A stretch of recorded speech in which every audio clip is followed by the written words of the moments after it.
What could be so terrible that even the Emperor himself would strike it from memory? That sins could be so unforgivable that the Imperium would rather burn entire worlds than let their names be whispered in the dark. In the 41st millennium, where gods devour souls and entire civilizations are reduced to ash for the crime of existing, where the Inquisition executes billions without remorse and space marines bring genocide to the stars, there exists a secret so profound that it makes all other horrors pale in comparison. 2 legions, to pure IMARCHS. Erased. Not merely defeated, not simply destroyed, but methodically removed from the very fabric of Imperial history as if they never existed at all. The Emperor created 20 sons, Demigods born from his own genetic perfection, scattered across the galaxy by the ruinous powers before they could fulfill their purpose. 18 of these Primarchs are known to history. 9 remain loyal, becoming the sacred foundation upon which the modern Imperium stands. 9 fell to chaos, their names cursed for 10,000 years as betrayers who nearly destroyed humanity in the fires of the Horus heresy. But what of the other 2, the 2nd and the 11th? Why do the records show only silence where their deeds should echo? Why do even the loyalist Primarchs, brothers who would speak openly of Horus's treachery or Magnus's folly, fall into uncomfortable quiet when those numbers are mentioned? The answer lies buried beneath layers of censorship, protected by the most powerful psychic blocks ever created, guarded by threats of execution for even asking the question. Yet the Imperium, for all its totalitarian efficiency, cannot completely erase the past. Fragments remain, whispers in ancient texts, conversations between brothers who thought no one was listening, a ghost of guilt that haunts even the most loyal servants of the throne. And if you know where to look, if you're willing to piece together the scattered evidence across 10,000 years of blood-soaked history, a picture begins to emerge. Not complete, never complete, but enough to glimpse the shadow of something that terrified even gods. The earliest clue comes from before the heresy, from a time when the Great Crusade still burned bright across the stars, and the Emperor walked among his sons. In the deliberations of the War Council, in the private chambers where Primarchs spoke freely, there are absences, gaps in the numerical designations. The records show the 1st Legion, the Dark Angels, and the 3rd Legion, the Emperor's children. But between them, nothing. The same pattern repeats throughout the sequence. 5, 6, 7, 8, 9, 10, and then 12. The 11th simply isn't there. The 2nd is mentioned in passing, always in the past tense, always with a sense of something having already been concluded. Malcador the Sigillite, the Emperor's right hand and perhaps the most powerful psyker in the Imperium, save for the master of mankind himself, was present at whatever judgment befell these lost legions. In one recorded conversation, speaking with Dorn of the Imperial Fists, he makes a veiled reference to the memory wipes he performed. Process wasn't perfect. Dorn himself seems to retain fragments, telling Malcador that he remembers enough to know why it was necessary, why the sanction was justified. But he won't speak the details, not even to another Primarch. The pain in his voice suggests this wasn't a decision made lightly. This was something that wounded the loyalists almost as deeply as the betrayal at Istvan would later. Sanguinius, the angel, the most beloved of all the Emperor's sons, carries his own burden of knowledge. In whispered moments with his sons, he speaks of failures. Brothers who fell short not through treachery but through some fundamental flaw, some failing that made them unsuitable for the Emperor's grand design. He suggests that what happened to the 2nd and 11th was a mercy, that they were spared a worse fate. But mercy from what? In a galaxy where entire species are driven to extinction, where planets burn and children are rendered into servitors. What could possibly be worse than the standard horrors of the Imperium? The Space Wolves, the Emperor's executioners, carry their own dark legacy. Lehman Russ, the Wolf King, makes oblique references to actions taken against other legions, missions that went far beyond simple compliance operations or putting down rebellious human worlds. He speaks of having done things he isn't proud of following orders that left scars on his soul. His warriors know that their role extends beyond killing aliens and heretics. They are the Emperor's sanction, the Legion sent to destroy what cannot be allowed to exist. And before Magnus the Red broke the Imperial Webway project, before the Thousand Suns required sanction at Prospero, there were other targets, other brothers who needed to be stopped, in the depths of the Imperial Palace, in archives so restricted that even most High Lords of Terra don't know they exist. There are physical spaces that tell their own story. The Heechman's Gate on Terra features 20 circular plinths, positions of honor meant to commemorate the Primarchs. But 2 of those plinths are empty, their inscriptions chiseled away so thoroughly that not even the outline of letters remains. Someone took great care to remove every trace, using methods that suggest this wasn't simple censorship but ritual purification, as if the very stone had been contaminated by association. The word-bearers, who would later become the first legion to fall to chaos, kept extensive records of the Great Crusade. Lorgar the Urizen was a scholar and prophet before he became a heretic. His writings mention a gathering, a trial of sorts, where several Primarchs served as witnesses to the final judgment of one of the lost brothers. The details are deliberately vague, but Lorgar emphasizes the solemnity of the occasion, the sense that something irreversible was happening. He writes that the Emperor himself presided and that the decision once made was absolute. The lost Primarch was given a chance to speak in their own defense, but whatever they said wasn't enough to change their fate. Disturbing are the references to what happened to their legions, the tens of thousands of space marines who served under these vanished Primarchs. These warriors didn't simply disappear. In fragmentary records and accounting discrepancies across multiple legions, there are hints that the surviving Astartes were redistributed, absorbed into other legions to hide the loss. The Ultramarines, already the largest legion, seem to have grown significantly during the period when the 2nd and 11th disappear from record. Coincidence, or evidence of a desperate attempt to salvage what could be saved from a catastrophic failure? This is true, it means that somewhere in the ranks of the Loyalist legions there were warriors who knew exactly what happened, who had served under the lost Primarchs and watched their genetic fathers face ultimate sanction. They too would have been subjected to memory wipes, their identities subsumed into new brotherhoods, carrying ghosts of trauma they could no longer consciously remember. But here's where the mystery deepens into something truly unsettling. The evidence doesn't point towards simple failure in battle. Primarchs don't lose wars. They are designed to be nearly unstoppable, capable of conquering entire sectors with their legions. Nor does it suggest standard treachery. If these brothers had turned to chaos early, if they had been corrupted by the dark gods before Horus's fall, the response would have been different. They would have been remembered as cautionary tales, their names cursed alongside the later traitors. Instead, the reaction suggests something else entirely, something that couldn't be explained, something that would undermine the very foundations of the imperial truth that the Emperor was building his secular paradise upon. What if the lost Primarchs revealed a flaw in the Emperor's grand design? What if they proved that even his perfect creations could fail in ways that had nothing to do with chaos corruption? In an Imperium built on the absolute certainty of the Emperor's vision, such a revelation would be catastrophic. Better to erase them completely. Better to pretend they never existed than to admit that the master of mankind's greatest works were capable of fundamental, inexplicable failure. The theories that have emerged over 10 millennia of speculation range from the plausible to the apocalyptic, each one attempting to explain why the Emperor would do the unthinkable and unmake his own sons. Some whisper that one of the lost Primarchs fell to Xenos' influence. Not the corrupting touch of chaos, but something equally damning in the eyes of the imperial truth. Perhaps they formed an alliance with an alien species, seeing common cause where the Emperor saw only enemies to be exterminated. In the grim calculus of the Great Crusade, such fraternization would be unforgivable. The Emperor's vision was humanity ascendant, standing alone at the apex of galactic civilization.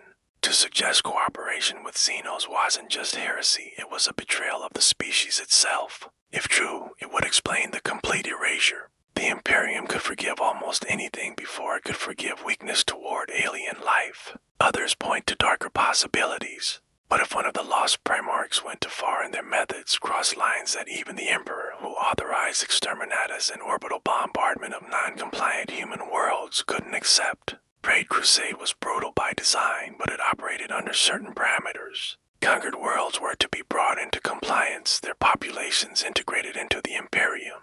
Resources were to be preserved where possible. The goal was the expansion of humanity's domain, not mindless destruction.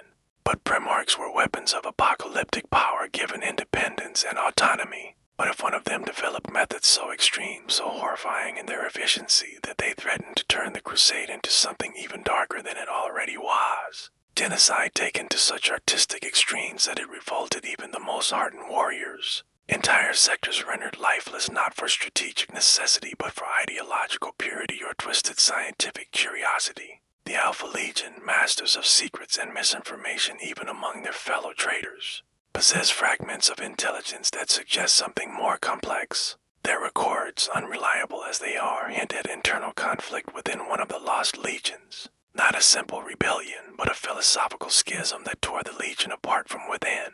Imagine a Primarch who questioned the imperial truth, who saw the hypocrisy in the Emperor's crusade of enforced enlightenment, who perhaps even predicted the coming storm of chaos that would eventually tear the Imperium asunder. Such a Primarch might have tried to steer the legion in a different direction, creating a fracture that couldn't be healed. The Emperor, seeing the danger of allowing such dissent to spread to other legions, would have had no choice but to act decisively. The entire legion would need to be dissolved, its warriors scattered and mind wiped, its history erased before the cancer of doubt could metastasize. There's a particularly chilling account that surfaces in the private journals of remembrancers who accompanied the Great Crusade. This and historians whose duty was to chronicle humanity's expansion across the stars. Most of these journals were destroyed or classified after the heresy, but fragments survive in the collections of inquisitors who specialize in the Ordo Redactus. One remembrancer, whose name has been redacted even from these secret files,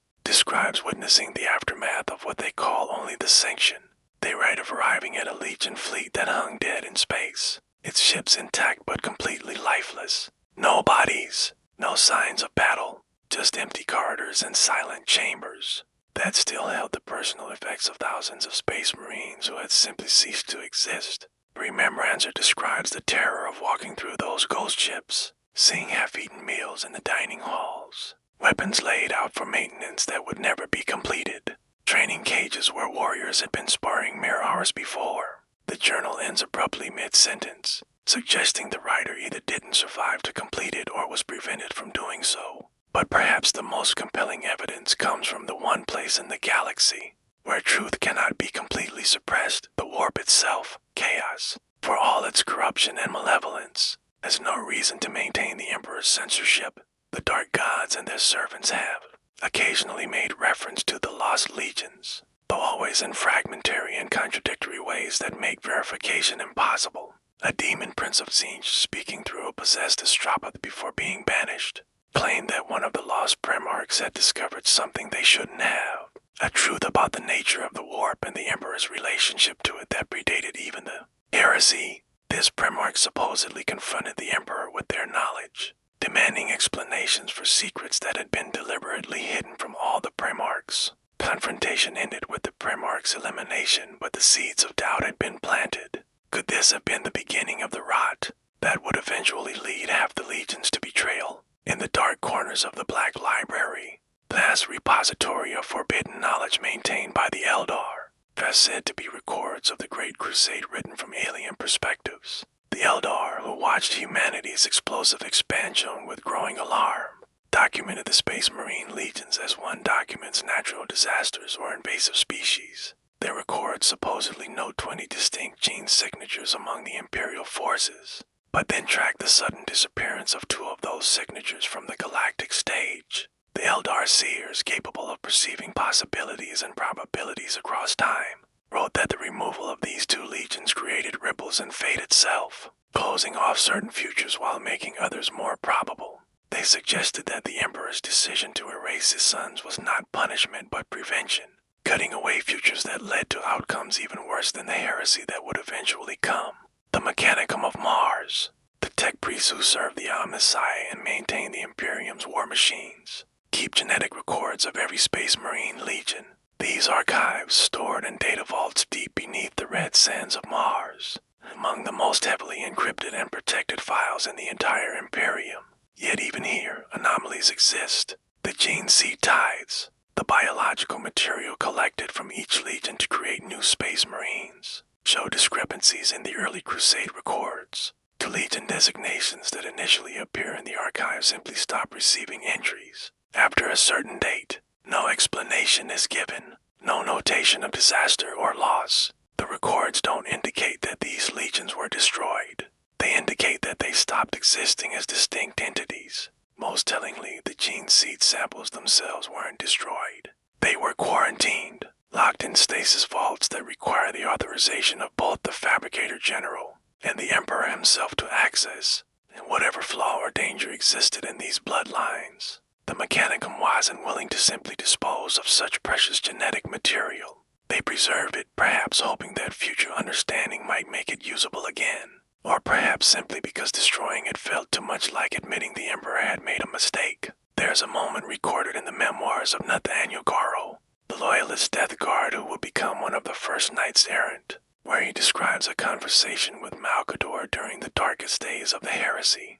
Garro seeking to understand how brothers could turn against brothers, how the unity of the legions could shatter so completely, asked the sick light if there had been warning signs. Malcador's response was cryptic but telling. He said that there had been warnings, that the Emperor had faced the possibility of legion failure before Horus's betrayal.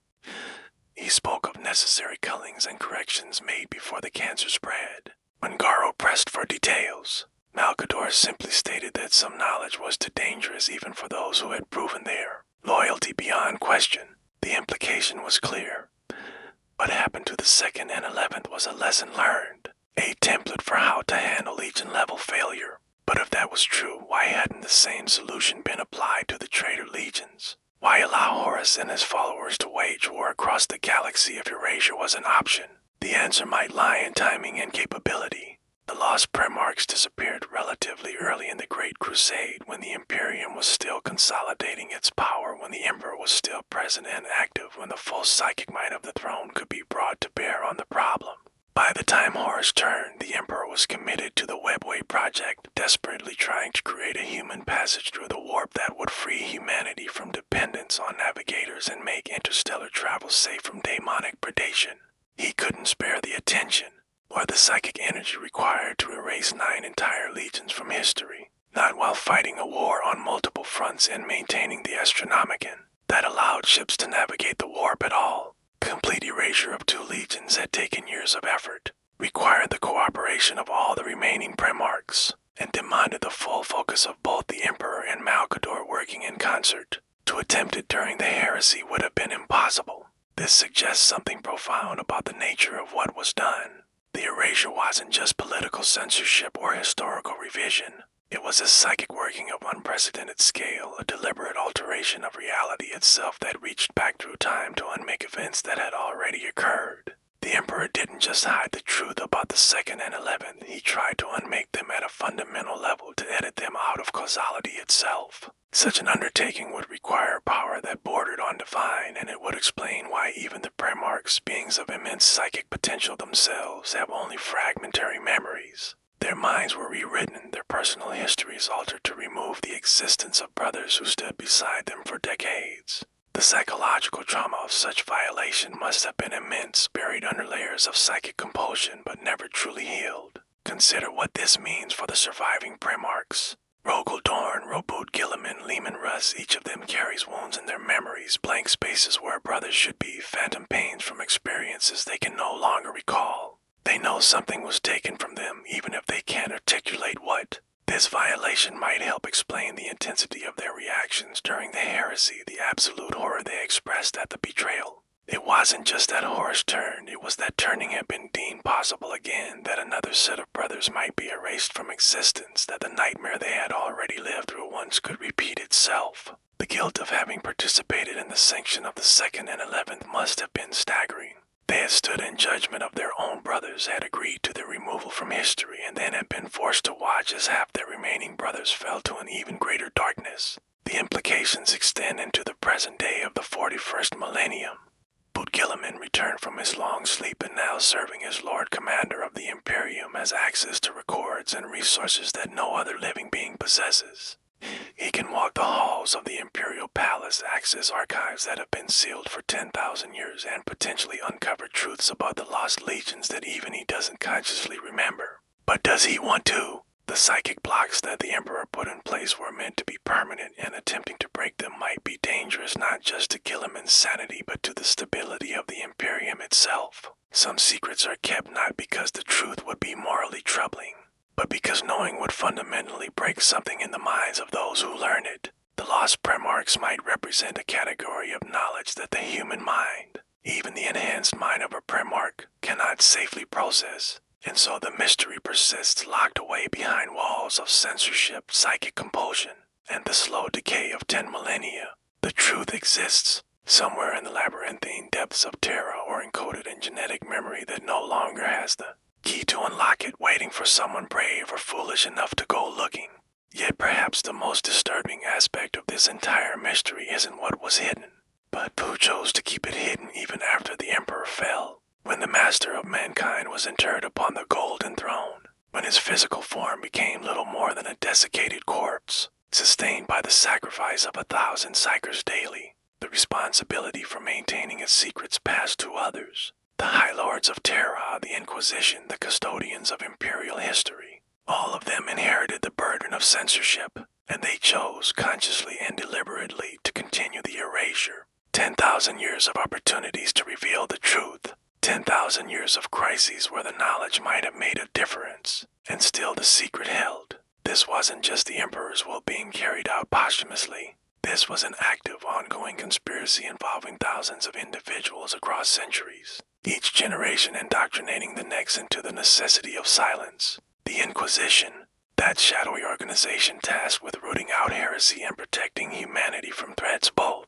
internal and external, maintains a special division whose existence is known only to the most senior Inquisitor lords. They have no official designation nor records that can be traced through normal channels. Their purpose is singular: to hunt down and eliminate anyone who gets too close to the truth about the 2nd and 11th Legions. Not just heretics or traitors, but loyal servants of the Imperium. Historians and scholars who piece together too many clues. Space Marines who begin to remember things they shouldn't. Even Inquisitors themselves who pursue the mystery too aggressively. The sanction is always the same: complete erasure. And just death, but the removal of every trace that the person ever existed, their work destroyed, their associates mind wiped or eliminated, their very genetic lineage tracked down and quietly disappeared. It's the same methodology used on the lost Primarchs, applied on an individual scale, repeated thousands of times across the millennia. This raises a question that cuts to the heart of everything. If the Imperium is willing to go to such lengths to maintain this secret, if they will murder their own loyal servants to keep it buried, what does that say about the truth itself? The Imperium regularly deals with horrors that would drive normal humans insane.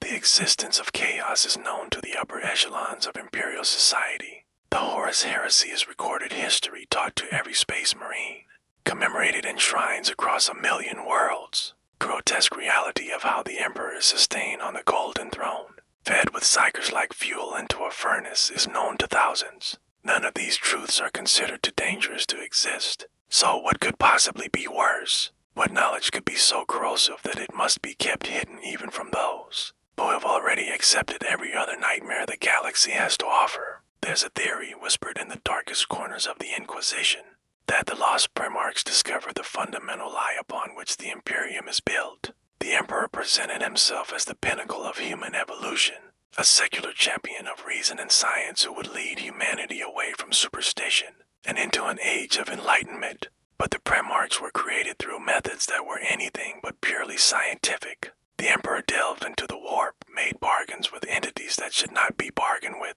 used knowledge that predated human civilization and came from sources he never acknowledged. What if one of the lost Primarchs discovered this? What if they learned that their father, the being they worshipped as the ultimate expression of human potential, was himself tainted by the very forces he claimed to oppose? Such knowledge wouldn't just be dangerous, it would be civilization-ending. It would mean that the Imperium, from its very inception, was built on a foundation of hypocrisy and lies. The evidence for this interpretation is circumstantial but compelling.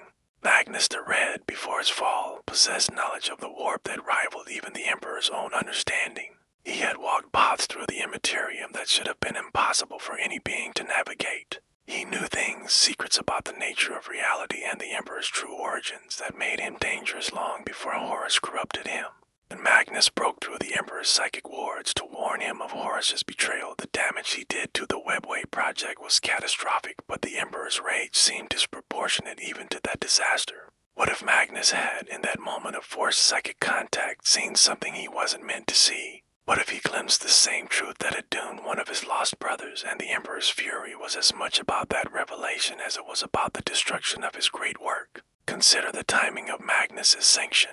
The Space Wolves were sent to Prospero not to arrest Magnus and bring him to Terra for judgment, but to annihilate him and his entire legion. This despite the fact that Magnus had been trying to help, had been acting out of loyalty even if his methods were catastrophically misguided. The response was immediate, absolute, and designed to leave no survivors. It was the same response pattern that must have been used against the 2nd and 11th. Lehman Russ, the Emperor's executioner, was being asked to repeat a duty he had performed before. The Wolf King's reluctance, his clear anguish at having to destroy another brother, suggests that he knew exactly what he was doing and what it would cost. He had been down this path before, had watched brothers die at his hands, and the memory of it, even suppressed and fragmented as it was, made him hesitate. Only the manipulation of Horus, who intercepted the Emperor's orders and changed them from arrest to execution, pushed Russ into action. But the infrastructure for Legion-level sanction was already in place, the procedures already established, because this wasn't the first time the Imperium had needed to erase one of its own. The Horus heresy itself might have unfolded differently if the lesson of the lost legions had been properly heeded. The signs were there, the warnings that even Primarchs could fail, that the Emperor's sons were not infallible weapons, but individuals capable of making catastrophic choices. But the psychic erasure that hit the 2nd and 11th also hit the lessons. Their fall should have taught. The surviving Primarchs knew on some deep instinctive level that betrayal was possible, but they couldn't articulate why they knew it or what form that betrayal might take. When Horus turned, when the first shots were fired at Istvan III, there was shock and disbelief across the Imperium. How could this happen? How could the War Master, the greatest of the Emperor's sons, turn against his father? But if the memory of the lost Primarchs had been intact, if the Imperium had been allowed to learn from that earlier failure, would anyone have been surprised? Would the loyal Primarchs have been so trusting, so willing to believe that unity was unbreakable? Cost of forgetting is measured in blood across 10,000 years. The heresy killed billions, shattered the Imperium, and left the Emperor imprisoned in a living death upon the Golden Throne. After the Space Marine legions fell to chaos, their genetic legacy corrupted forever. Entire sectors burned. The dream of a unified human Imperium spanning the galaxy died in the fires of brother war. And perhaps, just perhaps, all of it could have been prevented if the truth about the 2nd and 11th had been allowed to remain. If the Imperium had acknowledged that even Primarchs could fail, had studied the mechanisms of that failure and built safeguards against it, the corruption of Horus might have been detected earlier. The spread of chaos worship through the word-bearers might have been noticed before it metastasized. The warning signs would have been recognized for what they were instead of being dismissed as impossible. But there's a darker possibility still. What if the erasure of the lost legions wasn't meant to hide a failure at all, but to hide a success? What if one or both of the lost Primarchs discovered something that could have saved the Imperium, found a path forward that didn't require the endless grinding war of attrition that has defined the last 10 millennia? The Emperor's vision for humanity was totalitarian by design, a species united under one will, one purpose, one truth. Any deviation from that vision, even a deviation that might have been better for humanity in the long run, would have been unacceptable. The Primarch who proposed alternative solutions, who suggested that there might be ways to coexist with Xenos species or harness the warp without being consumed by it, would have been as much a threat to the Emperor's plan as any chaos-corrupted traitor. The erasure wouldn't have been about punishing failure, but about eliminating uncomfortable alternatives, ensuring that only the Emperor's path remained possible. This interpretation casts the entire mystery in a different light. It suggests that the tragedy isn't that the Primarchs failed, but that they might have succeeded in ways that the Emperor couldn't allow. They might have been visionaries, pioneers who saw possibilities beyond the narrow corridor of fate that the Emperor had chosen. And for that crime, for the sin of imagining a different future, they were unmade. Not because they were wrong, but because they were right in ways that threatened the fundamental structure of imperial authority. The Imperium, after all, is not designed to adapt or evolve. It is designed to endure, to maintain the status quo even as that status quo slowly strangles the species it claims to protect. Change is heresy. Innovation is suspect. The only acceptable response to new challenges is to do what has always been done, only harder and with more zealotry. In the 41st millennium, The Imperium is a dying civilization that refuses to acknowledge its own mortality. It fights endless wars it cannot win, maintains supply lines that grow more tenuous with each passing year, and sacrifices billions of lives in the vain hope that sufficient bloodshed will somehow hold back the darkness. The return of Robot Gilliman has brought some measure of hope, some possibility of reform and adaptation, but even he is constrained by the weight of 10,000 years of calcified doctrine. He cannot simply remake the Imperium according to reason and efficiency, because doing so would require acknowledging that the Emperor's plan failed, that the path humanity has been following leads only to extinction, and acknowledging that failure would mean confronting the possibility that there were alternatives, that the lost Primarchs might have offered solutions that were suppressed not because they were wrong, but because they threatened the Emperor's absolute authority. The memory wipe, the psychic blocks, the systematic erasure of all evidence suddenly seems less like a protective measure and more like a prison. Not a prison for the lost Primarchs who are beyond such concerns, but a prison for everyone else. The Imperium has locked itself into a single narrative, a single understanding of its own history, and thrown away the key. Any attempt to recover what was lost is treated as heresy punishable by death, because allowing the truth to emerge would mean admitting that the current course is not the only possible course. There were forks in the road that were deliberately closed off. The Imperium's greatest weakness isn't its enemies, isn't the endless tide of Xenos and heretics that assail it from all sides. Its greatest weakness is its inability to learn from its own mistakes because it refuses to admit that mistakes were made, and so the silence persists, enforced by fanatics who believe that maintaining the lie is more important than survival itself. The Inquisition burns those who ask questions. The Mechanicum locks away genetic secrets that might hold the key to humanity's salvation. The Space Marines, those posthuman warriors who should be the Empire's greatest strength, remain ignorant of their own history, their own bloodlines, fighting wars without understanding the full context of why those wars became necessary. The tragedy compounds itself with each generation, each layer of forgetting making the next layer easier to impose, until the truth is buried so deeply that no one even remembers to wonder what lies beneath. But the warp remembers. The Imperium is not bound by linear time, and in its chaotic currents, the echoes of the lost Primarchs still exist, retry. The warp remembers everything. In that roiling ocean of raw emotion and psychic energy where cause and effect lose all meaning, where past and future bleed into one another like colors in water, the truth cannot be completely erased. Demons speak in riddles about brothers who walk between worlds, Primarchs who touched something in the deep dark that unmade them not through corruption but through understanding.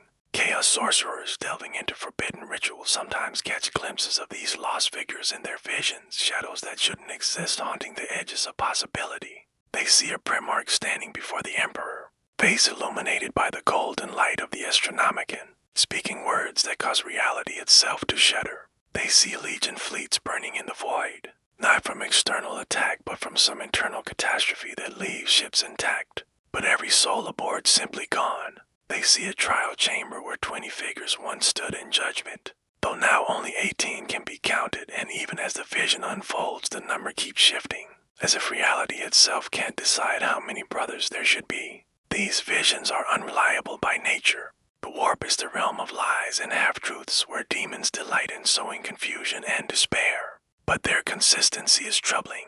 Across thousands of independent accounts, across visions separated by centuries and light years, certain details repeat with disturbing regularity. One of the lost Primarchs is always described as bearing a symbol that seems to shift between Imperial Aquila and something else, something that predates the Imperium itself. Ancient pre-Unity Terra symbols that should have been lost to history. Sigils that suggest connections to the Emperor's earliest experiments, to the wars of unification before the Great Crusade, to a time when he was still refining the process of Primarch creation and learning from his failures. What if one of the lost sons was a prototype, an early attempt that was allowed to develop alongside the others but carried fundamental flaws that only revealed themselves later? A test case for genetic modifications that proved unstable. Abilities that seemed promising but came with unacceptable costs. The other lost Primarch appears in vision surrounded by light. Not the golden radiance of the Emperor, but something colder, more clinical. The light of pure logic, of absolute certainty. Though mind that saw too clearly and couldn't be made to unsee. This figure is often shown in debate with the Emperor himself, arguing not from a position of rebellion but from one of disappointed idealism, as if this Primarch believed in the imperial truth more deeply than the Emperor himself, pushed its principles to conclusions that made the Emperor uncomfortable, exposed contradictions in the vision that couldn't be reconciled. A son who asked his father why humanity deserved to rule the galaxy if it achieved that rule, through the same brutal conquest and suppression that characterized the alien empires they destroyed. A son who pointed out that the imperial truth's rejection of gods and religion rang hollow, when the Emperor himself was clearly more than human, clearly drawing on powers that the truth claimed didn't exist, questions without good answers, challenges that undermine the entire edifice of imperial ideology. And if such a Primarch existed, if one of the Emperor's own sons stood before him and called out the hypocrisy at the heart of the crusade, what choice would the Emperor have had? He couldn't allow dissent at that level, couldn't permit doubt to spread among the other Primarchs who might have been swayed by their brother's arguments. The Great Crusade required absolute unity of purpose, required every Primarch to believe completely in the righteousness of their cause. One voice of doubt, particularly one as influential as a Primarch's, could have shattered the entire enterprise before it properly began. Better to remove the problem entirely, to erase the dissenter and ensure that the questions were never asked again. Not cruelty for its own sake, but calculated necessity. The Emperor has always been willing to sacrifice anything and anyone for the survival of humanity as a species, even when that meant sacrificing humanity's soul in the process. But here's where the threads begin to converge in ways that should make every servant of the Imperium deeply uncomfortable. The methods used to erase the 2nd and 11th Legions, the psychic techniques developed by the Emperor and Malcador, didn't just disappear after they were applied. That knowledge, that capability remained. It was refined, improved, and deployed again and again throughout Imperial history. Every time the Inquisition uses mind-wide procedures on those who have witnessed demonic incursions. Every time a chapter of Space Marines is declared excommunicate traitorous and hunted to extinction. Every time entire populations are sterilized or exterminated to prevent the spread of genetic corruption. These are all echoes of the original sanctioned applications of principles established when the Emperor first decided that some truths were too dangerous to exist. The Imperium didn't just hide the lost legions, it made their erasure the template for all future suppressions of unwanted reality. The modern Imperium is a civilization that has institutionalized forgetting.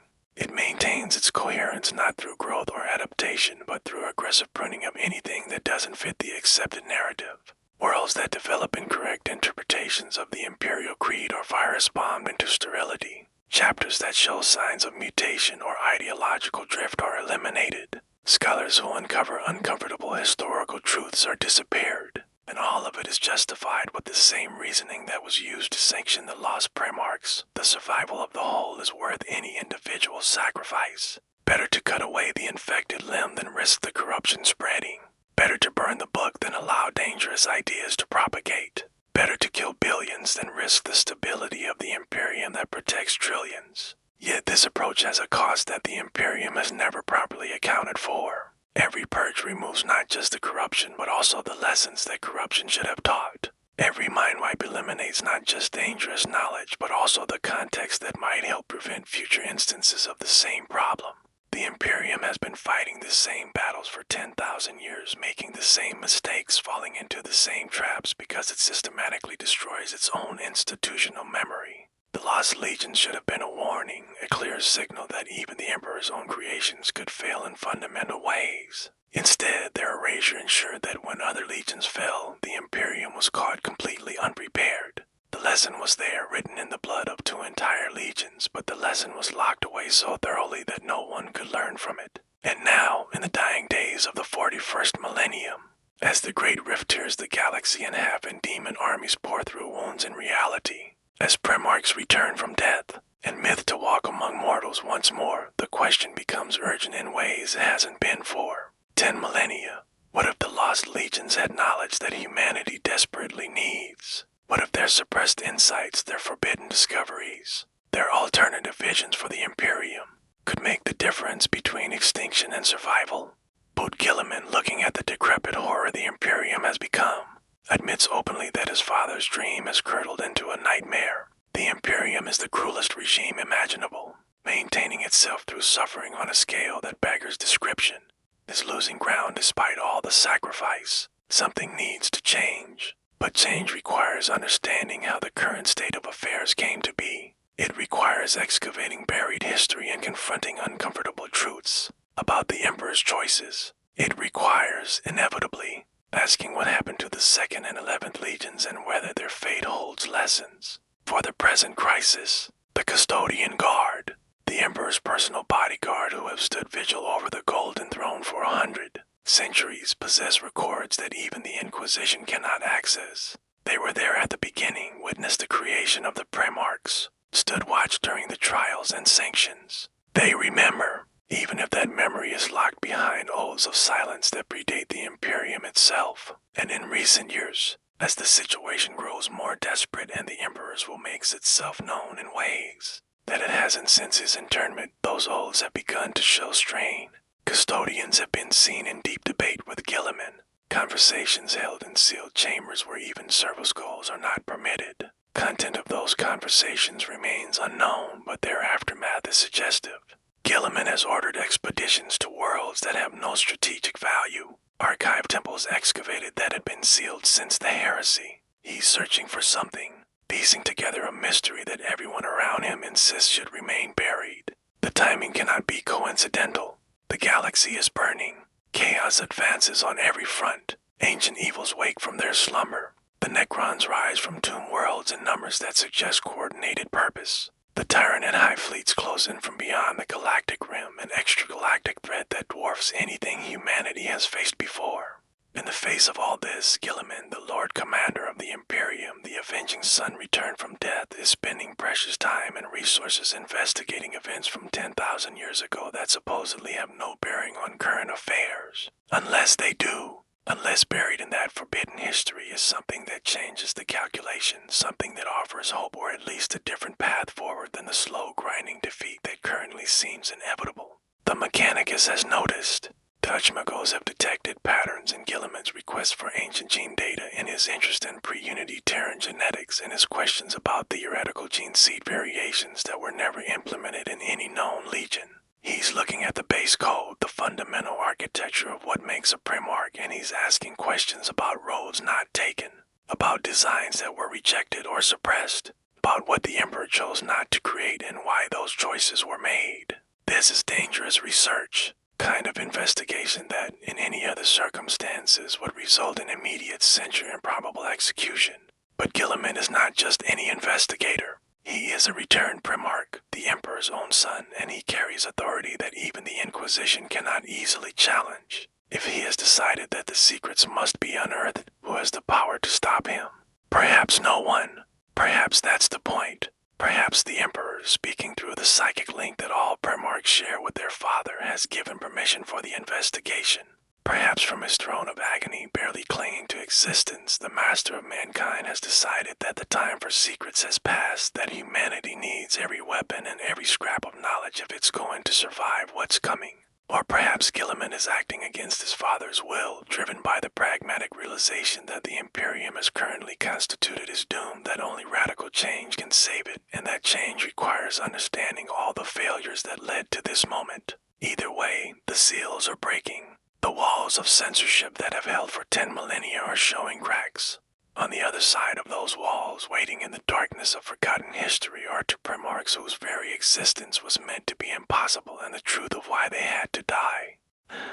First breakthrough comes not from Terra or Mars, not from any official archive or sanctioned investigation, but from the outer dark where civilization's light fades to nothing. A rogue trader, exploring the far reaches of space in search of lost wealth and forgotten technologies, discovers a derelict vessel drifting in the void between stars. The ship is ancient beyond measure, its design predating even the heresy, marked with heraldry that appears in no known imperial records. The vessel is a tomb, its corridors lined with the desiccated remains of space marines whose armor bears a legion number that should not exist. The 11th, there in the silence of the void, preserved by the cold of space and the mystery of what killed them, is physical proof that cannot be denied or explained away. The rogue trader, understanding the value of such a discovery, brings evidence to the only authority he believes might protect him from immediate execution. He brings it to Gilliman himself. Primarch stands in the vault where the artifacts have been secured, staring at armor that was forged in an age when his father still walked among men. The ceramite is worked in patterns he recognizes, techniques used by artificers who served during the Great Crusade. But the iconography is alien to him, or rather, it should be alien. Looking at these symbols, these heraldic devices that mark the fallen as warriors of the 11th Legion, something stirs in the depths of Gilliman's mind. Not a memory precisely. Memories have been burned away by psychic fire that even a Primarch's healing cannot reverse. But the shape of an absence, the ghost of a brother whose face he can almost see, whose voice he can almost hear, whose loss left a wound that never properly healed, because he was never allowed to grieve it properly. Gilliman orders the artifacts brought to the most secure facility in the Imperium, a place even the Inquisition cannot reach without his personal authorization. He summons those few individuals he trusts absolutely, custodians who stood at his father's side when the sanctions were imposed, Schmagos who can analyze the gene seed recovered from the dead Marines, and most significantly, he orders the retrieval of sealed data cores from the deepest vaults of Terra, files that require his genetic signature combined with authorization protocols that date to the Emperor's own hand. For the first time in 10,000 years, someone with the authority to do so is actively trying to reconstruct what was deliberately destroyed. The psychic blocks remain, but Gilliman is probing around their edges, using logic and evidence to rebuild what cannot be directly remembered. The gene seed analysis provides the first concrete answers. The genetic material recovered from the fallen Marines shows markers consistent with Primarch stock, confirmation that these were true Space Marines created from a true Primarch's genetic template. But there are anomalies, variations that suggest either mutation or deliberate modification. The 11th Legion's gene seed carries markers for enhanced psychic sensitivity far beyond what's normal even for Space Marines. Not as extreme as the Thousand Suns, not the overwhelming power that Magnus wielded, but a consistent low-level psychic awareness across the entire Legion. Every Marine would have been able to sense the warp, to feel the currents of the Imperium in ways that other legions could not. This would have been a tremendous advantage in some circumstances, allowing them to detect demonic incursions or predict warp storm formations before they manifested. But it would also have been a profound vulnerability. The more sensitive you are to the warp, the more the warp can touch you in return. The data cores, when finally decrypted and analyzed, paint a picture that makes the cost of erasure understandable even if it doesn't make it forgivable. The 11th Legion was deployed to the edge of known space, sent to pacify and bring into compliance regions where the warp's influence ran particularly strong. They were uniquely suited to this mission, their psychic sensitivity allowing them to operate in conditions that would have crippled other legions. But sensitivity is not the same as resistance. Over decades of exposure to the worst the Imperium had to offer, fighting on demon worlds and putting down chaos cults before the Imperium even had a name.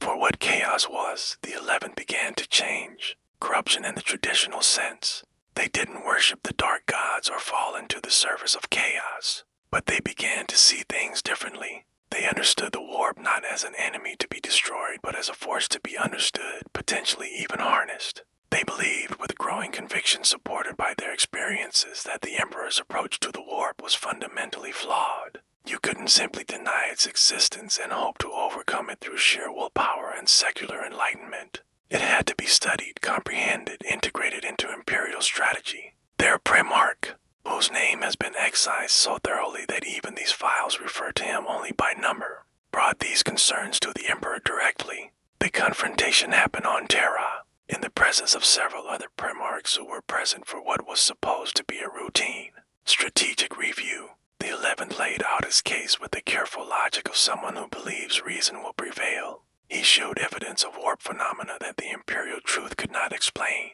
He demonstrated techniques his Legion had developed for detecting and countering demonic influence. He argued that the Emperor's refusal to acknowledge the supernatural was leaving humanity vulnerable to threats that couldn't be fought with conventional weapons, and he made the fatal error of suggesting that the Emperor himself was proof that the Imperial truth was a lie, that no purely material being could possess possessed the powers the Emperor wielded. That something in his father's past involved the very forces he claimed did not exist. The records are fragmentary, the crucial details lost or deliberately redacted. But the outcome is clear. The Emperor could not allow such accusations to stand, could not permit one of his sons to publicly question the foundation of everything the Imperium represented. The 11th Primarch wasn't corrupted. He wasn't mad. He was right, and that made him infinitely more dangerous than any chaos-tainted traitor would have been. Because if he was right, then the entire Great Crusade was built on a foundation of lies. The Imperial truth would be revealed as Imperial propaganda, and the Emperor himself would be exposed as something other than the secular champion of human rationalism he claimed to be. The other Primarchs, witnessing this confrontation, saw their father's face as the 11th made his accusations. They saw something there that they had never seen before. Not anger, not disappointment, but fear. The Emperor, who had never shown weakness, who had always been absolutely certain in his vision and his methods, was afraid of what his son had discovered and what it meant if that knowledge spread. What happened next was decided in that moment. Not a trial, not a reasoned debate about methods and philosophy, but an immediate and total sanction. The 11th Primarch was taken into custody by the Custodian Guard. His legions, still fighting on the galaxy's edge, received orders to return to muster. They came trusting in their Primarch and their purpose, believing they would be vindicated. Instead, they were disarmed, disbanded, and their gene seed was locked away in the deepest vaults where it has remained ever since. The Marines themselves were given a choice, though choice is perhaps too generous a word. They could accept memory wipe and integration into other legions, their service to the Imperium continuing under new colors and new identities. They could refuse and be executed as traitors despite having committed no act of treachery. Most chose survival, chose to forget their Primarch and their purpose, chose to become someone else rather than die for a truth no one was allowed to speak. And their Primarch, the records end there, a blank space where his fate should be recorded. No execution order, no imprisonment detail, no mention of how a being as powerful as a Primarch could be simply removed from existence. Gilliman, reading these files in the cold light of the present day, understands with crystalline clarity what must have happened. His father didn't kill the 11th. Killing a Primarch is nearly impossible, and even if it could be done, the body would be proof evidence that could someday be discovered. Instead, the Emperor did something worse. He unmade him, used psychic power that dwarfed anything human psychers could achieve, reached into the fabric of reality itself, and edited his son out of existence retroactively. Not death, erasure. The 11th Primarch didn't die. He became something that never was, an impossibility, a paradox that the universe itself recoiled from acknowledging. The Second Legion's fate remains more obscure, the evidence more scattered. But the pattern is similar enough to suggest a related cause. The 11th discovered dangerous truths about the warp. The second appears to have discovered dangerous truths about the Emperor's plans for humanity. References in the recovered data suggest a Primarch who pushed the logic of human supremacy to conclusions that made even the Emperor uncomfortable. If humanity deserved to rule the galaxy by virtue of being superior to all other life, then what of those humans who were themselves superior to baseline humanity? What of the Primarchs and their legions? Posthuman warriors who bore as much relationship to normal humans as humans bore to insects. By the Emperor's own logic, shouldn't they rule over baseline humanity rather than serve it? The second Primarch didn't propose rebellion. He proposed transformation, a new phase of human evolution where the enhanced would guide the unenhanced toward apotheosis, where Space Marines wouldn't be weapons but rulers, where the Primarchs would be acknowledged not as generals but as the maggots deserving of worship. This was, if anything, even more dangerous than the 11th's heresies. Because the second wasn't wrong about the logic, he was just willing to follow it to places the Emperor could never allow. The Emperor's vision required the Primarchs and their legions to remain tools, however powerful. Weapons to be wielded in humanity's defense, but never allowed to become humanity's masters. The moment a Primarch started thinking of themselves as inherently superior, as deserving of rulership by virtue of their nature rather than their service, the entire structure of the Imperium was threatened. How many other Primarchs might be swayed by similar arguments? How many Space Marines might decide they had earned the right to rule, rather than die in humanity's defense? The second Primarch had to be removed not because he was wrong, but because he was offering an alternative vision that could not be allowed to compete with the Emperor's own. Both sanctions, then, were preventive. Not punishment for crimes committed, but elimination of threats to imperial unity and ideology before those threats could fully materialize. The 2nd and 11th Primarchs died for sins of thought, for asking questions that had no acceptable answers, for exposing contradictions in the Emperor's philosophy that could not be reconciled. They were martyrs to an autocrat's inability to tolerate dissent, no matter how reasoned or well-intentioned that dissent might be. And their legions, tens of thousands of loyal space marines who had fought and bled for the Imperium, were sacrificed to maintain a lie. Not because they were traitors, not because they were corrupted, but because they knew too much, had seen too clearly, and couldn't be trusted to forget without help. Guilliman closes the final data file and sits in silence, processing what he has learned. Around him, the few witnesses to this revelation wait for his response. They expect anger perhaps, condemnation of the Emperor's methods, some declaration that this was wrong, that his brothers deserved better, that the Imperium was founded on crimes that must be acknowledged. But Guilliman surprises them. His voice, when he finally speaks, is tired, so very tired. He says that he understands why it was done, that his father, for all his power and vision, was trying to unite a broken species and guide it through darkness that would have destroyed any other civilization, that the Emperor made the choice he believed was necessary, sacrificing 2 sons to save 18, sacrificing 2 legions to preserve the unity that made the Great Crusade possible. Was it right? No. But right and wrong are luxuries that the master of mankind could not afford. He played the only game that mattered, survival of the species, and he played it with absolute ruthless efficiency. But, and this is the word that changes everything, but the cost of that ruthlessness is visible 10,000 years later in an Imperium that cannot adapt, cannot change, cannot learn from its mistakes because it is made forgetting its greatest skill. The lost Primarchs asked questions that needed to be asked. They exposed flaws that needed to be addressed, and instead of facing those challenges, the Emperor chose suppression. He chose to rule through controlled information and enforced ignorance rather than through consent and understanding. And that choice, multiplied across 10 millennia, has created the nightmare the Imperium has become. A civilization that knows only war because it has forgotten every other option. A species that serves darkness in the name of light because it has made examining that darkness a capital crime.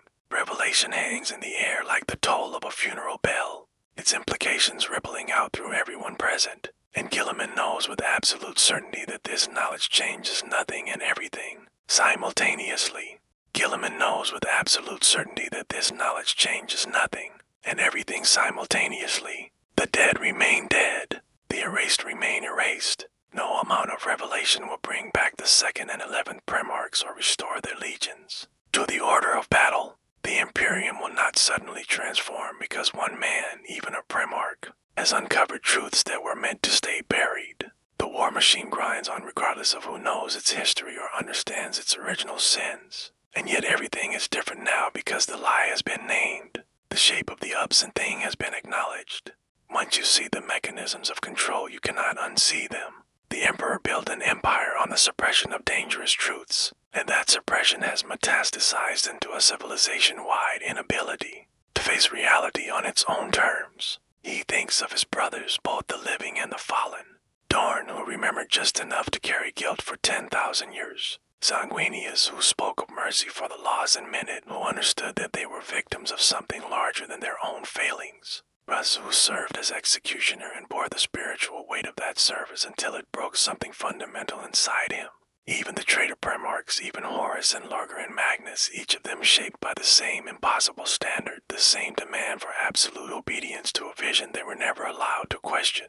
The Emperor created 20 sons and then systematically destroyed anyone who tried to be more than a weapon in his hand. 2 were erased before they could fully rebel. 9 fell to chaos because at least the dark gods offered them something resembling agency. And the loyal 9, they served faithfully, breaking themselves in service to a father who saw them as tools rather than children, as means rather than ends. What does it say about the Imperium that its greatest heroes are those who most completely sublimated their own identities to the collective purpose? That loyalty is measured by willingness to die not just physically but spiritually, to let yourself be overridden and redefined by someone else's vision of what you should be. The Space Marines of the Lost Legions who accepted memory wipe and integration into other forces made the same choice that the Imperium demands from everyone in different forms. Forget who you were. Forget what you believed. Forget the questions that troubled you. Become what we need you to be or cease to exist entirely. It's the same choice given to conquered worlds during the Great Crusade. Compliance or extermination. The same choice the Inquisition offers to those who witness the Daemonic. Forget or die. The same choice the Mechanicum gives to tech priests who discover forbidden technologies. Suppress the knowledge or be suppressed yourself. But Guilliman is a creature of logic and he can follow threads to their conclusions, even when those conclusions are uncomfortable. If the Imperium's foundational strategy is suppression of inconvenient truth, and if that strategy has demonstrably failed to prevent the very disasters it was meant to avoid, then continuing the same strategy is not loyalty but insanity. The erasure of the lost Primarchs did not prevent the heresy. The suppression of knowledge about chaos did not protect the Imperium from chaos corruption. The enforcement of the imperial truth did not create an enlightened secular paradise, but instead birthed the most fanatically religious regime imaginable, one that worships the Emperor as a god despite everything he claimed to believe. Every single goal the Emperor pursued through censorship and controlled information has resulted in the exact opposite outcome. The question then becomes whether Guilliman has the courage to break the pattern, to choose transparency and truth even when truth is dangerous, even when honesty might destabilize the very structures that keep humanity alive. He orders the files sealed again, but not destroyed. He classifies them at a level that few can access, but he does not make them impossible to find for those with sufficient clearance and need. This is his compromise, his attempt to navigate between his father's autocratic certainty and his own growing conviction that the old ways cannot serve the present crisis. The truth about the 2nd and 11th will remain restricted, but it will exist as accessible truth rather than enforced forgetting. Those who need to know, those who are pursuing research that might benefit from understanding past failures, will be able to request access through proper channels. It is a small gesture, barely a crack in the wall of censorship that surrounds 10,000 years of imperial history, but it is a beginning. An acknowledgement that maybe, just maybe, humanity can handle the truth about its own past without immediately collapsing into chaos. The custodians who witnessed Guilliman's investigation carry the knowledge back to their vigil at the throne. They kneel before the withered form of the Emperor, that desiccated corpse sustained by constant psychic sacrifice, and they wonder if he knows what his son has discovered. If some fragment of consciousness remains behind that golden mask, can it perceive what happens in the Imperium it created? Does the Emperor approve of Guilliman's measured revelation, or does he rage against it? Trapped in a prison of flesh and unable to enforce his will, custodians have no answers and the Emperor offers none, sitting silent as he has sat silent for 100 centuries while his empire slowly devours itself. On distant worlds, the Imperium's wars continue exactly as they did before Guilliman unearthed the past. Guardsmen die by the millions in trenches that stretch across continents, fighting enemies they barely understand for objectives that seem increasingly meaningless. Space Marines prosecute their endless crusades, each chapter carrying genetic legacies they don't fully comprehend, possibly including genetic material from the Lost Legions, mixed into their own bloodlines without their knowledge. The Inquisition burns heretics and the Mechanicum manufactures weapons, and the Administratum pushes papers that determine which worlds will receive supplies, and which will be left to starve. The machinery of the Imperium does not pause for revelation or reflection. It simply continues, momentum replacing purpose, inertia substituting for direction. But among the scholars and historians, among those few individuals entrusted with maintaining the Imperium's memory, word spreads quietly that the seals are not as absolute as they once were, that Guilliman has opened a door, however slightly, and what was once absolutely forbidden is now merely highly restricted. It will take generations before the implications fully manifest, before enough scholars have accessed the files and drawn their own conclusions about what the lost Primarchs represent. But the process has begun.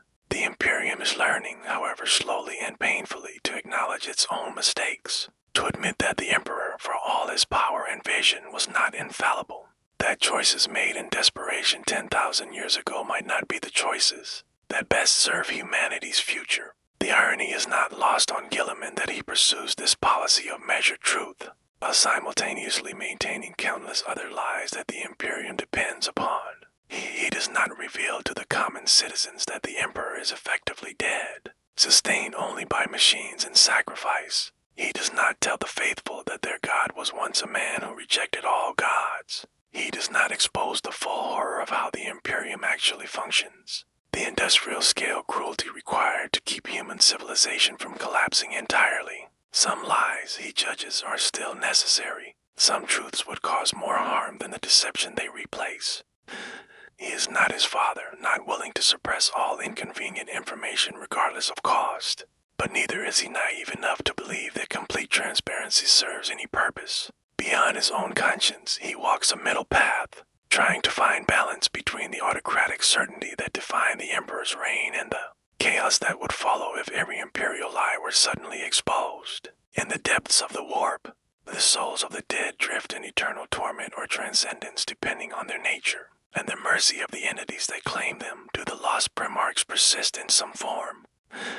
They truly erased or merely transformed, their consciousness scattered across the immaterium like light through a prism. Chaos gods know, perhaps, but they speak in riddles when they speak at all on this subject. They find it amusing, this secret that torments the Imperium, this wound that never healed. They whisper hints and suggestions to their champions, offering fragmentary visions of the lost brothers as rewards for service, or torments for those who displease them. But the truth remains elusive even in the realm where truth and lie blend into the same substance. Maybe the 2nd and 11th are gone forever, their essence destroyed so completely that not even the warp retain an echo. Or maybe they exist in some liminal state, neither fully dead nor truly alive, waiting for conditions that might allow their return or at least their final rest. The descendants of their legions, those Marines who were absorbed into the Ultramarines and other legions after the sanctions, continue their service unknowing. They carry genetic markers they cannot explain, mutations that don't quite match their official parent legions, psychic sensitivities or philosophical inclinations that set them slightly apart from their brothers. Most never realize they are different. The memory wipes were thorough and the integration was handled carefully. But occasionally, very occasionally, one of these Marines will experience something like a waking dream. Vision of fighting under different colors for a different cause, serving a Primarch whose face they cannot quite see. These experiences are usually dismissed as combat stress or warp exposure. The Marines themselves rationalize the visions away, fit them into acceptable narratives that don't challenge their understanding of their own identity, but the genetic memory persists, encoded in sequences of DNA that the Emperor could manipulate but not entirely erase, waiting across generations for someone to decode its message. What would those lost warriors think if they knew the truth about their origins? Would they feel betrayed, robbed of a heritage that was rightfully theirs? Would they understand the necessity of what was done to them, accept it as the price of survival in a galaxy that offers no gentle options? Or would they simply continue as they have always continued, serving the Imperium because service is what they were created for, because their purpose transcends their origins? Perhaps the greatest success of the Emperor's erasure is that these questions are purely theoretical. The Marines in question will never know. They will live and die as members of the legions that adopted them, their true lineage lost forever except as data in classified archives that almost no one can access. Gilliman stands alone in his chambers after dismissing his advisors, looking out at the stars through an armored viewport that could withstand Nova cannons. Somewhere out there, the lost legions fought and died for an Imperium that erased them. Somewhere out there, his vanished brothers made their final stands, spoke their last words, faced judgments that he cannot remember but feels in the hollow spaces of his reconstructed memory. He mourns them now, properly and fully, the grief that was stolen from him returning in a wave of loss that feels both ancient and immediate. To brothers gone, to legions scattered, countless loyal servants of the Imperium sacrificed not to enemy action but to political necessity. The weight of it settles on his shoulders alongside all the other weights he carries. Lord Commander of a dying empire, avenging son of a god who never wanted to be worshipped, the last hope of a species that might already be past saving. And yet he does not despair, because despair is a luxury he cannot afford any more than the Emperor could afford dissent. 10,000 years ago, the work continues. The Imperium must be defended, reformed where possible, maintained where reform is impossible. because for all its horrors it remains the only thing standing between humanity and extinction. The lost Primarchs asked important questions and paid the ultimate price for asking them. Their sacrifice, like so many sacrifices in this grim darkness, will serve as a warning and a lesson, but it will not stop the war. Nothing stops the war. The galaxy has known nothing but conflict since time immemorial and will know nothing but conflict until the last star gutters out. All anyone can do is choose what they fight for and accept whatever consequences that choice brings. In the end, perhaps that is the real lesson of the 2nd and 11th. Not that the Emperor was wrong to erase them, not that he was right, but that the necessity itself was the tragedy. That the Imperium was birthed in circumstances so desperate that a father had to kill his sons, a species had to lobotomize its own warriors, and truth had to be sacrificed in the name of survival. 10,000 years later, those same desperate circumstances persist and worsen with each passing century. The Imperium still makes impossible choices daily, still sacrifices millions so that billions might live another generation. The mathematics of survival in the 41st millennium are brutal and unforgiving. Sometimes loyalty means asking no questions. Sometimes love means letting go of those you cannot save. Sometimes the only path forward requires walking over the graves of those who should have been at your side. Gilliman turns from the viewport and returns to his duties, carrying the knowledge of the lost Primarchs the way one carries scar tissue, a permanent reminder of trauma that has healed but never fully faded. The Imperium grinds on. The wars continue. The sacrifices mount. And in the silence between bolter fire and warp translation, in the quiet moments when even heroes can admit to doubt, the question persists that no amount of revelation can truly answer. In a universe this cruel, where even gods can be erased and truth itself can be unmade, where survival requires becoming the very monsters you set out to destroy, is humanity's continued existence worth the price humanity pays for it? The Emperor believed the answer was yes. Believed it so strongly he would sacrifice anything and anyone, including his own sons. Gilliman, surveying the Imperium his father built and the cost that empire has extracted from trillions of souls, is no longer entirely sure. But uncertainty is not permission to stop fighting.